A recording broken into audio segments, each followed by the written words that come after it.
Time now for News Talk. Nutritionist Kim Ross joins me now, and spring is here, so good as time as any to talk allergies, right? For sure. And you know, a lot of times people don't necessarily equate allergies in food. Maybe you have a food allergy, but they don't go, well, how is food going to help my allergy? Oh, but there's so many ways. There is. So there's actually a lot of crossover between food allergies and seasonal allergies.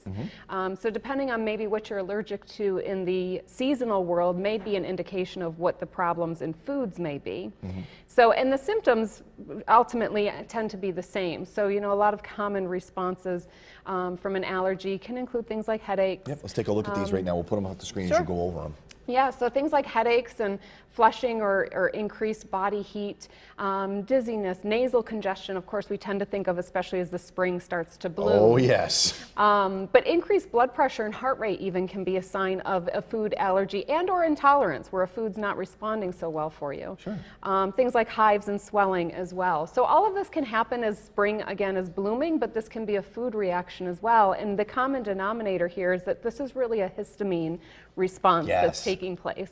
And everyone's familiar with that because what do we tend to go towards? The antihistamines. The antihistamines. The Benadryls will start flying off the shelf now, right? Yep. But when we think of it from a nutritional perspective, there's foods that have higher histamine levels and then foods that will have lower histamine levels. And of course, there's some supplements instead of using over-the-counter drugs or prescription drugs that can help lower the histamine response as well. Let's take a look at some of the foods that are high in histamines. These Sure. are the ones you want to avoid, especially spring or fall when it comes to the allergies, right? Yep, so even if you're avoiding these while you're having a flare-up or as the seasons start to change. So some of the more commons, things like your aged cheese, which would be things like Parmesan and cheddar, tomatoes, eggplant, spinach falls on there, vinegar and other fermented foods, which is kind of a tough call for me because I know we talk about fermented foods. I love fermented foods they're so good for you. Right, for GI health, but they are higher in histamine, so now may be the time to avoid those if you are having a flare.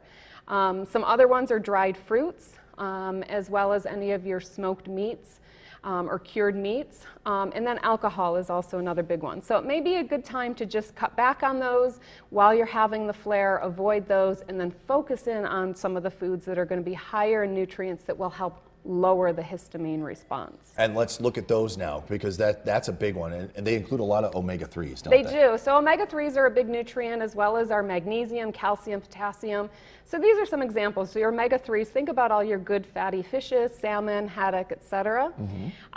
Your green leafy vegetables are a great source of many nutrients, including calcium and magnesium, broccoli, eggs, almonds, your beans and lentils. These would all be things that maybe this is a good time to increase the amount that you're eating of those.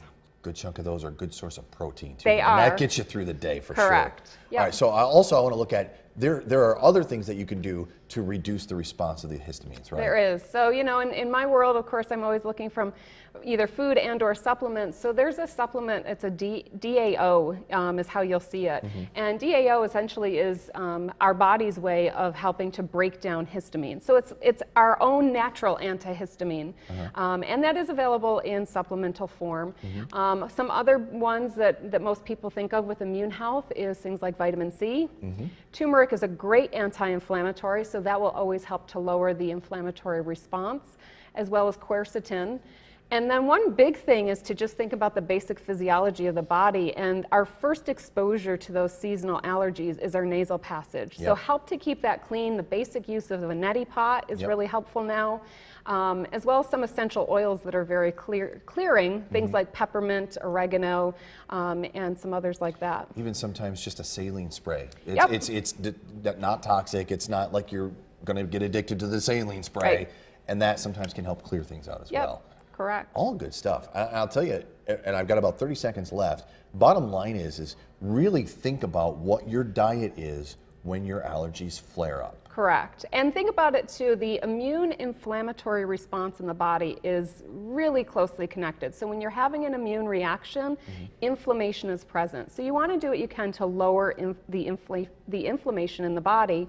And of course, this goes back to what we talk about all the time, which is a real whole foods-based diet, avoid the inflammatory stuff of processed foods and sugars and those type. And then as we talked about, lowering the exposure to histamine foods at this point. All right, all sounds good. Good to see you, Kim. You too. More news after the break.